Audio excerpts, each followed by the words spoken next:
We now move on to the first session for this evening. I invite on stage Dr. Prachi Mishra, the Director and Head of the Isaac Center for Public Policy.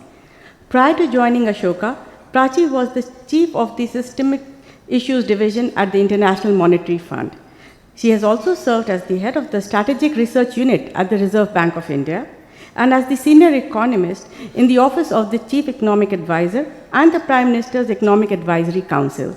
Welcome to Prachi, and I hand over to you.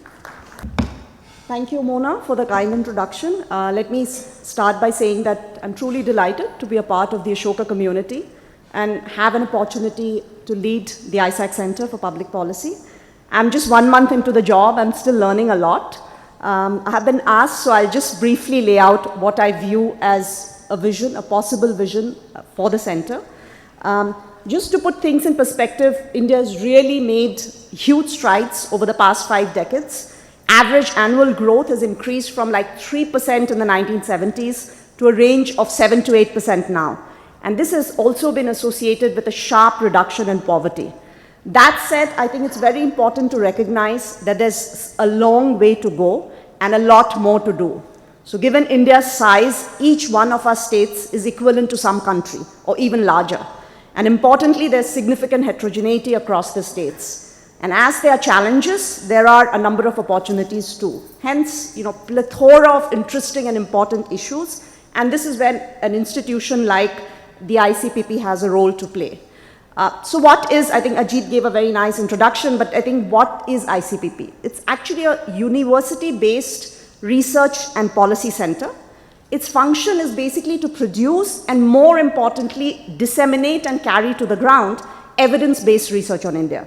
So we are already engaging with students, faculty, and researchers, and there's a big role here for circulation of knowledge by bringing in students and faculty who can really bring in energy and circulation of ideas to and from the center to policy making.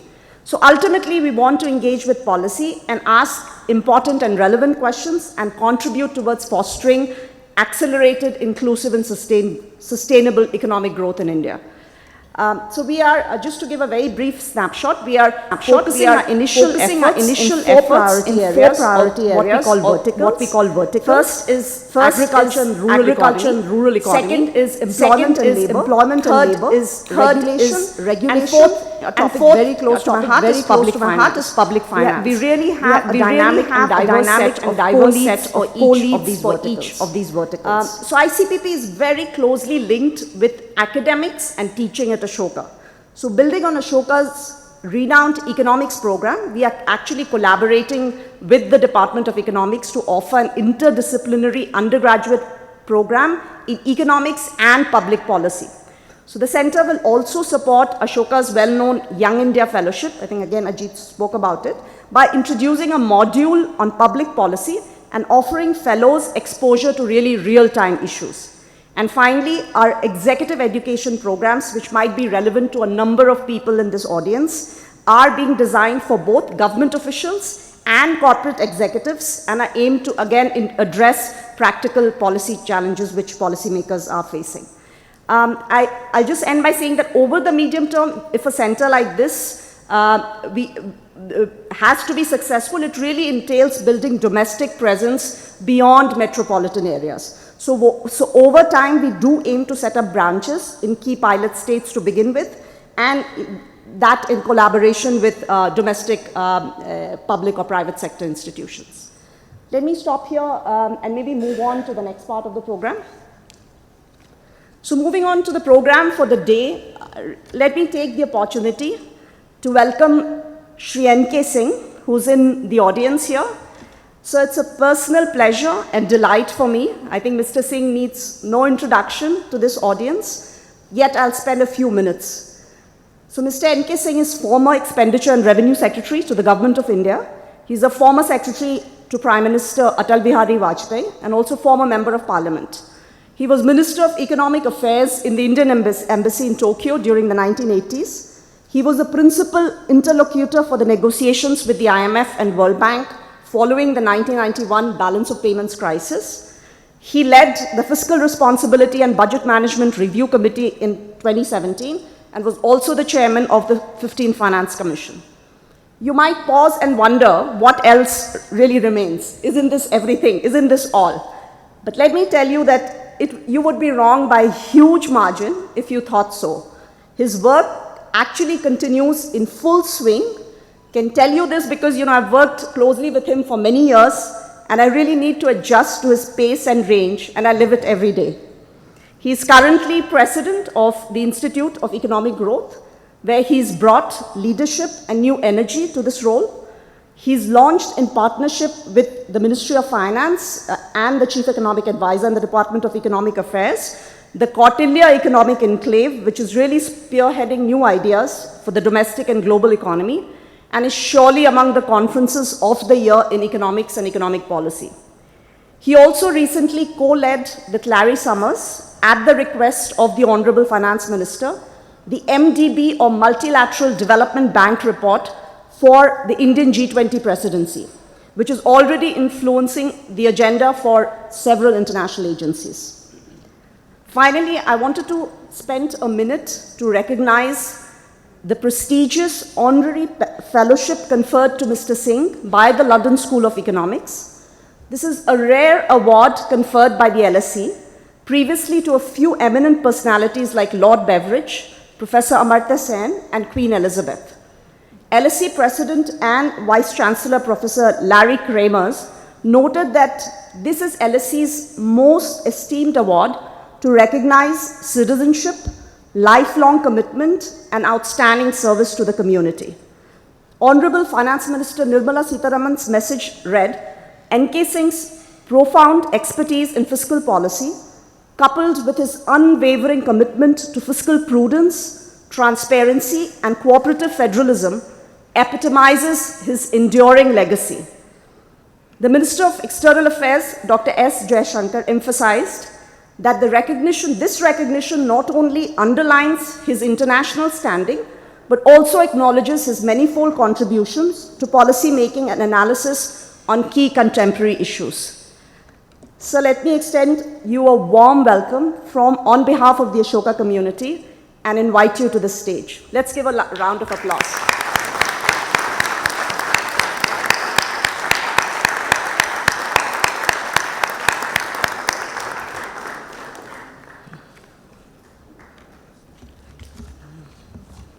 So welcome and thank you for the opportunity. We are really privileged and honored to have you here.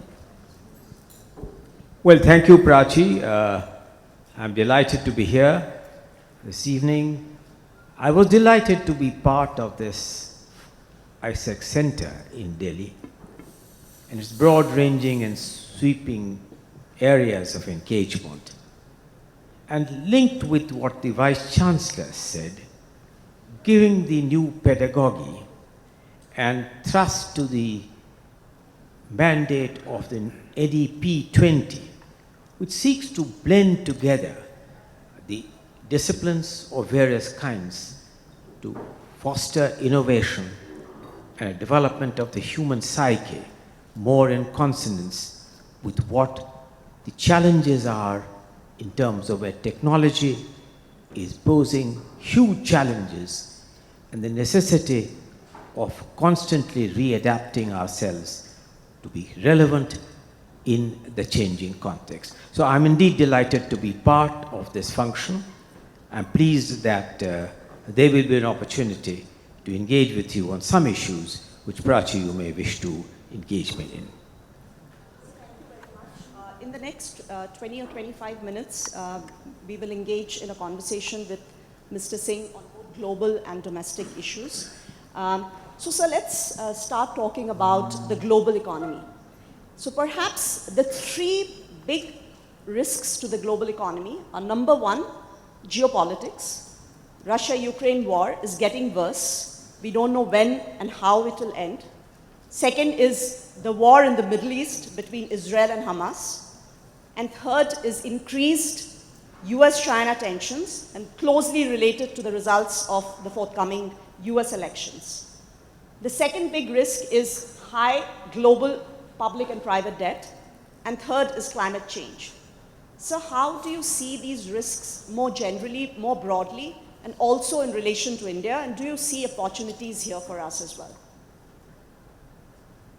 Well, I think it's a very complex question, but undoubtedly all these lend greater and greater uncertainties to policymakers in being able to craft a kind of a growth strategy which you have embarked on, namely the daunting strategy of making India a developed economy by 2047, where of course that's a separate issue and one can deal with that and what it will entail in terms of domestic policies. But let me come to your first question on the implications of the geopolitical risks. But I wish you had added the fact that the ensuing electoral season adds a new dimension to the risks, because large democracies in the next 6 months or so are going to have elections whose outcome it is difficult to predict, and it has huge global implications in terms of where geopolitics is likely to go. It has implications for the countries of the South, it has implications for the multilateral framework in general. Multilateralism is not necessarily something that every political entity in the United States would wish to believe, particularly the Republicans do not have that much faith on multilateral institutions, including some of the older multilateral institutions like even the WTO. So I think that the disruptions on global supply chain, the disruptions on possible energy sources emphasize only two things from India's point of view. India can be an important bridge maker. Indeed, you mentioned, Prachi, the conferment of the LSE honorary degree on me. It's very kind of you to have brought that. But the caption of my acceptance speech there at the LSE, I captioned it "Cusp of an India Era." And I captioned that in a deliberate way because I recognize that in a world which is becoming increasingly more and more fractured, where obviously balkanization in multiple ways is something which is inevitable, the world will need charioteers. We, learning a lot from our scriptures and from Mahabharata, know the role of charioteers. And it was my quest and hope that India, strategically as it is placed, with high rates of economic growth, with reasonably comfortable political framework, with a functioning democracy, whose evidence we have seen in multiple ways, with commitment to liberal values, India is very well positioned to play that role of a charioteer. Now, that's an opportunity which has great implications. It has obviously got challenges. The most important challenge is, Anant will perhaps elaborate on this more, that to expect that the rates of growth of 7 to 8% over 2 decades will be effortless and without many ups and downs and without many courageous, sometimes audacious decisions would be an oversimplification and a naivety. So yes, there are opportunities, there are challenges, and this is really our moment to capitalize on those opportunities. So well said. Thank you very much. So moving, you mentioned the MDB. So you, along with Larry Summers, as I already said, led an extremely important expert group on strengthening multilateral development banks, MDBs, and which was set up under India's G20 presidency. And I have to say that you wrote 2 recent articles, which, if I may say, with rather provocative titles. The first one was "The World is Still on Fire," and the second one, "The Multilateral Development Banks that the World Needs." So I was wondering, having been engaged closely with this issue within India and across the globe, do you see green shoots or any light of reforms in the governance of MDBs and more generally on the reforms of international agencies? Because if you take, for example, the recent 2023 IMF quota reforms, what it did was a proportional increase in quotas, leaving really unresolved the more challenging problem of changes in the relative distribution of quotas or voting shares in the favor of emerging and developing economies. So would love to hear, how do you see, actually some of the reforms in these agencies happening? These agencies are quite bureaucratic. They have, years of legacy. And how can these things change? Well, Prachi, I think that, you'll recall that we gave a 2-volume report.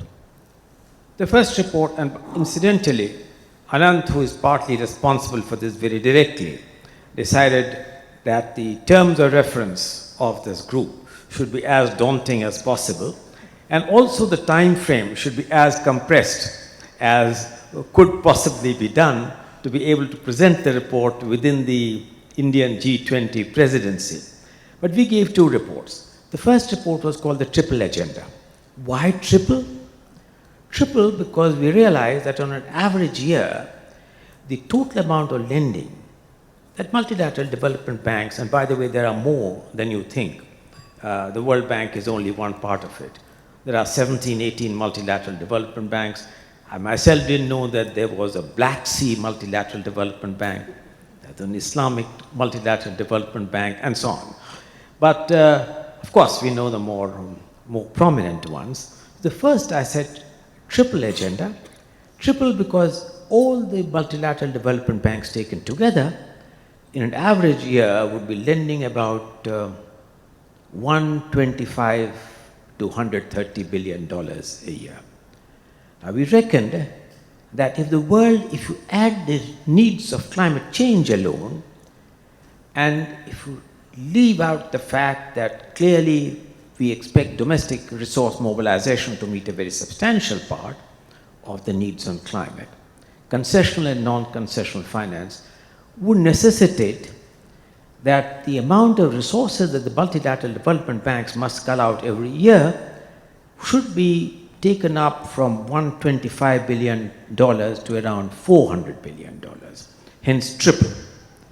We also realized that we needed a triple in terms of the mandate. The mandate of all multilateral development banks, it began with the Bretton Woods one, the World Bank, but then all other banks replicated, was the primarily 2 on poverty elimination and on shared prosperity. We needed to add the issues of climate, which you mentioned. And so triple the mandate from shared prosperity and poverty to include what the World Bank now calls a livable planet. And third, that the window of lending could go up from what the World Bank has to a more innovative window, which could really harness philanthropies in other ways, hence a triple. We followed that up by a second report, which we called, that's the heart of it, better, bolder, and bigger. Better in terms of improving the quality of the ways in which the World Bank processes requests. On an average, for instance, from the conception to the first disbursement, the World Bank takes about 24 months. Now, that's absurd. Nobody has time to wait for 24 months. Can it be brought down to, say, 8 to 10 months? Some action on that has begun, but really not inadequately. In terms of the fact that you need to build country capacities and technical assistance of country platforms, you need the multilateral development banks to act as a family and not in silos, to learn from each other in terms of accounting practices, in terms of even allowing your balance sheets, in terms of provisions for risks, for the MDB to act as a family. These 2 or 3 things would make it better. And of course, bolder. Bolder because you are hardly able to harness private capital. What would it take for the multilateral development banks to be able to attract private capital? Average private capital today is $60 billion. The minimum they should be doing is $300 billion. To give you an example, if the World Bank itself capitalization is only $22 billion, a peanut amount, and has been able to lend what it has leveraged about 7 times or so, as against that, for attracting private capital, you are not even doing $1 to 1. You are doing it less than 1. So I think there's a huge need for them to get out of their chair, get out of the bureaucracy, have a different mindset, have a different culture in which you subject yourself to obligations to attract private capital of in the region of $400 billion. That is a big challenge. So what are the hurdles that attract private capital? How do you mitigate risks? Foreign exchange fluctuation risks, offshore, developing local markets, in terms of being able to take regulatory risks and expanding the ability of innovative financing, hybrid capital, in blended capital and blended finance in multiple ways. Progress has been very modest. I'll end by saying that perhaps a roadmap is on the table. Perhaps the biggest progress has been that the mandate everybody recognizes must be tripled in terms of the moving to at least embrace climate and opening a new window. But I think so far, the willingness on the bigger banks will not come unless the shareholders begin to realize that apart from MDBs, they too have an obligation. So here is the dilemma. The shareholders do not wish to give up the control. Capital is available. But there is a degree of reluctance on the part of the existing shareholders to either part with capital or part with power. When will the international community realize that it cannot be that way forever? And that is the crucial dilemma. And we cannot only rely on awakening the conscience of the international community. Time is not on our side. As issues of climate, which you touched on, is a kind of a ticking bomb. So the issue, for instance, of debt, if you take up the debt issues of sub-Saharan Africa, it is frightening. I read Joseph Stiglitz's article yesterday, in which he talked of a minuscule amount of the extent to which the IMF is acting as a usurious entity. The IMF, even though Prachi, you have worked in that organization, is in need for more urgent reforms than even the World Bank. Larry told me the other day, my co-chairman or co-convener in this group, Larry told me that, NK, does the IMF realize that when the SDRs were created, it was some notional value of the gold at that time. Gold today is a multiple fold of what the gold was then. Hasn't it dawned on them that really the SDRs are hung up on that narrow thing with that narrow mindset? The fact remains, the world has changed since these Bretton Woods institutions were created. They haven't changed, and they continue to be exceedingly reluctant to show evidence of change. So thank you and well said. So shifting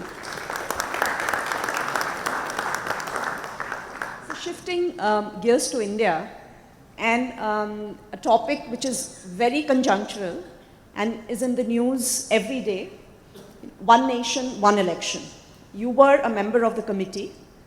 You have argued that the synchronicity of election cycles can have far-reaching economic effects beyond simply looking at administrative costs and logistics of conducting elections. What could these far-reaching economic effects be?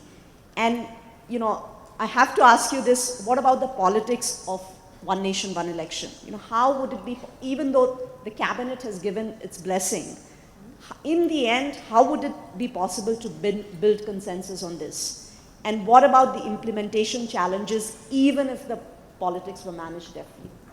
So first let me give you the issue on the, by the way, if you and I are to address this, there is some conflict of interest, because the one paper which deals with the macroeconomic consequences and of the choices of simultaneous election versus a different cycle, that is the committee decided to find that paper so very useful that it forms part of the main committee's report itself. So to that extent, we should abstain from comments on that, because it will be a conflict of interest in terms of the fact that we did propose that paper and the committee accepted it rather unanimously, even though it was a diverse committee in multiple ways. Let me make one or two observations on that. The first, in a lighter vein, since many of my former colleagues on the civil service are here, Tarun, Krishnan, Sudhakar, many of them. So there's an old thing that you do not have views of your own, your views only are where you sit. I thought it was only true of the civil servants. It's more true of the political entity. Because when, for instance, I asked, and are we on Chatham House rules or no, perhaps not. So let me put it this way, that when I did ask one or two very senior political people that, look, you people are giving this memorandum to me now, saying that you have serious reservations on this. But, you know, on this date, you, and more than you, your father, held 3 public meetings to fiercely argue on the necessity of having one nation, one election. So he said, yes, that was then. I said, now? Well, now things have changed. So I said, of course, you are at liberty to change your views. So many of the political parties who are opposing this are doing so in sharp disregard of the views which they held themselves, anecdotally. And some of them have passed away, and who talks of the destruction of federal model if elections were held simultaneously. And I said that, but look here, till 67, they were all held together. Do you tell me that till 67 a federal model didn't exist and only existed after 67 when you had election cycles broken in these multiple fragmented ways? One of the persons who presented the memorandum to me, and memorandum presented to me by the then BJP president, and I checked this from even those in opposition, that in Maharashtra alone, out of 365 days, 303 days are days when some election somewhere or the other is taking place. Now the electorate elects its governance structure for 5 years. At 5 years, each year if 303 days, or a very substantial time, never mind the arithmetic, goes into fighting one electoral battle or the other, when does he or she get the time to focus on bringing about a better quality of governance? And I think that these, along with the fiscal issues, I, for instance, found one of the most fascinating ones, and Prachi, you were there perhaps, when the Confederation of Chambers of Commerce and Industry, when FICCI presented their memorandum to us, they said that the state I came from contributed to part of the ballets. So I said, I thought that, he said, you know, sir, many of the workers working in Kerala, in Tamil Nadu, in the southern states, are people who have come from states like you, Uttar Pradesh, Bihar and Rajasthan. They wish to go and vote, which is their right. We have to give them leave to go. Once in 5 years, is all right, sir. But if they have to go once for the parliamentary elections, once for the state elections, one for the municipalities, and one for panchayats, 4 times the work cycle is disrupted in multiple ways. And apart from the cost which he incurs, contractual commitments are kind of waylaid. So here are issues of migrant workers and the hazards of migrant workers going through a cycle of perennially going home. And one of them, of course, joked with me that, you know, sir, we need that Bihari worker or the UP worker so badly that we said, chuck the train, he is a plane fare, but do come back, because by the time he goes to his village, somebody in his family is getting married, or some incident has taken place, so he never comes on time. In the meantime, what the hell do I do with these firm contractual obligations and meeting this business commitments? These are anecdotal examples. The fact remains, Prachi, that if you look at the cost, the direct cost, the indirect cost, it is a very high percentage taking away from our GDP.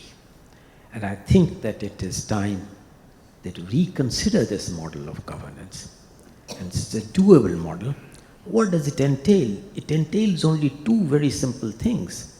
It entails 2 constitutional amendments which will say that Parliament, which will have elections every 5 years, if in between it takes place, it will be a mid-term poll. State assemblies will have for 5 years, it will be a mid-term poll. So so it will not be a new election, it will be only for the balance unfinished term, a strong deterrence for governments to really come down very fast. If you do that for what we have recommended, is for Parliament and the Assembly to be done simultaneously, and to be the state, the 3rd tier to be done within 100 days of these, it will, I think, improve the quality of governance in a very, very dramatic way. Is it doable?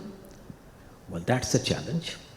I think that the next step likely is that based on the cabinet decision, a bill will be taken to Parliament.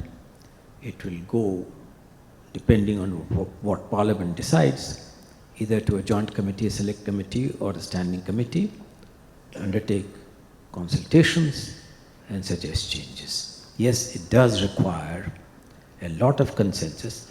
So the changes in the Constitution which relate to the state assembly and the Parliament being held simultaneously does not require tampering with the 7th schedule of the Constitution and does not require concurrence of the states. The majority in the 2 houses for bringing about that constitutional amendment is adequate enough to be able to bring the first step. Yes, when you go to the local bodies, it will require an amendment of the 7th schedule. So that's the general overall framework. I remain optimistic because I do believe that in the end, notwithstanding political divisiveness, India has the ability in the end to make choices, economic and political, which are in its long-term interest. And it is this sagacity of an average Indian which has driven us to achieve very high rates of economic growth, notwithstanding all divisiveness and challenges. So thank you. Having known you for decades, I know that you are an eternal optimist, and if I may say, you are infectiously optimistic. So thank you very much for your insights. So given that we have you, maybe I think this is an opportunity for the audience. We can take, if it's okay with you, a couple of 1 or 2 questions. I'm captive to ISEC Center and captive to Ashoka for as long as you want. So maybe we can take, since we have Mr. N.K. Singh on stage, maybe 1 or 2 questions at most. We are running out of time. So.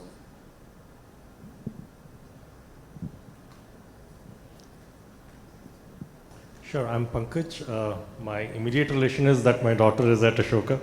I was a CTO at Mammoth Analytics. It's a data management platform. My question is around the one nation, one election. So we have one and many. Why hung up with one? Why not 1-2? Just for the reason that you want to dissociate national issues with local issues. So maybe have one national and then maybe another 2.5 years later at the state level. Okay, that is the suggestion of my good friend who was junior with me in college, Mr. Swaminathan Iyer, in his piece written day for yesterday, that 1 + 1, and he quoted the American example. Here's my counter to that. Of course, it will be for Parliament to decide what they want to decide. You know, very frankly, many political parties told me and told the committee that, look here, if you have it together, it will be an excess advantage to the one individual who would be the most popular political figure at that time. And this to some extent will detract the ability for states to make choices and for local bodies to make choices, which would be more informed choice. Now, if you look at the data, very frankly, the number of states which have gone in election together have made different decisions when they have voted for the assembly and they have voted for the parliament. So the sagacity of the electoral choice in differentiating the kind of leadership they want at the state and at the center is evident enough. And I do not think that the breaking it in two parts would really be any great added advantage, except that it will only add to the burden. By the way, the biggest problem which those who write about this have not touched on is the need to have a common electoral roll. By the way, this country doesn't have a common electoral roll. Even in states between panchayats, municipalities, you have different electoral rolls. The need to have a common electoral roll is exceedingly important, and this task should be given to the Election Commissioner of India to work with the Election Commission of the states to have a common electoral roll. The fragmentation of election of the local bodies add to the complexity. So you, one and one, would you want to break the local bodies into one and one, and so on and so forth? So I think that the balance of advantage would perhaps lie in doing a simultaneous election between the provinces and the parliament. And I think that data which Prachi and the team and we had gathered is that states which have gone in for simultaneous election have shown better outcomes in GDP and growth numbers than those where the opposite choice has been made. So there is more than anecdotal evidence, there is preponderance of statistical evidence that the electoral choice for simultaneous elections are better for the economies of the state and certainly better for... We've seen a very interesting phenomena of state spending being larger than the central spending over the last few years. Possibly if you project it forward, we'll see that increase. Now, when states become more important in total spending in the economy, but states are also giving away a lot of the taxes they raise for freebies and for subsidies, which are investing in education, primary education, higher education, infrastructure. How do you see the future of the fiscal positions of states and its impact on India's development?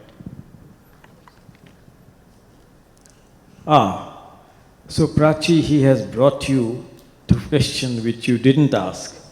And so you must express your gratitude to Indeed, Mr. Pai, indeed, because Mr. Pai, yeah. you said that you will ask that question, but then let me put this way to you that in general,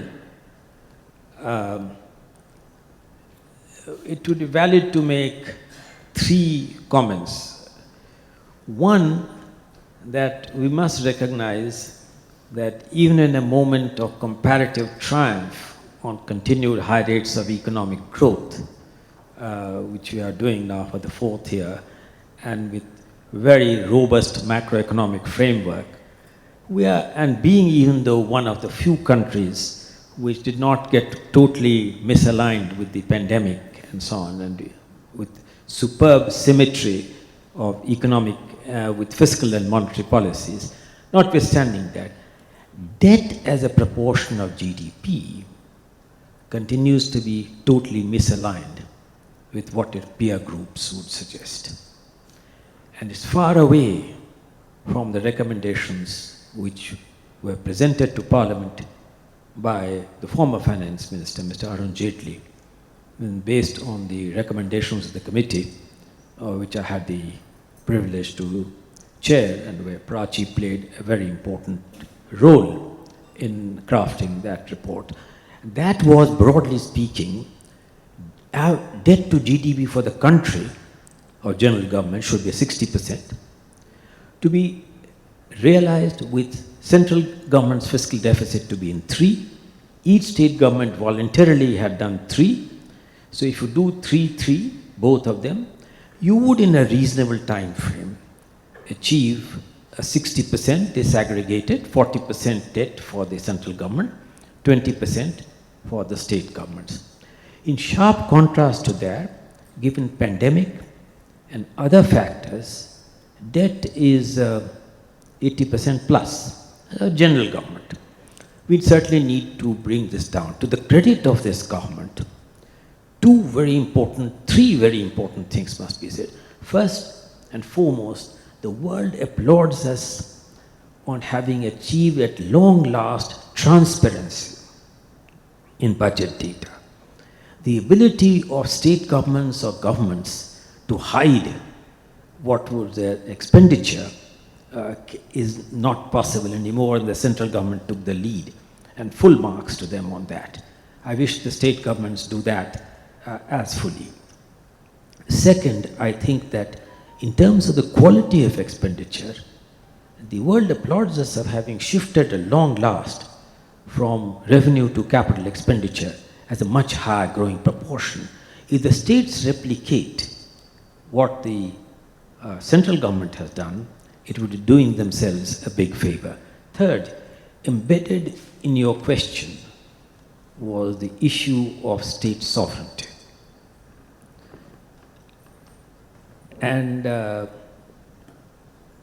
well, anecdotally, looking back, and Tarun was there in economic affairs at that time, let me say that some states whose debt was exceptionally high, in my capacity as the chairman of the 15th Finance Commission, and to the members, persuaded us that we must give a much larger revenue deficit grant, although it's not obligatory, then under the promise that it would all go into capital expenditure, gainful employment opportunities, and not in terms of wasteful revenue expenditure. The very opposite happened. The very opposite happened because in this country, under the 7th schedule of the Constitution, there is no provision of what I call the sub-national bankruptcy. So, for instance, the state of California can be shut and the United States government will carry on.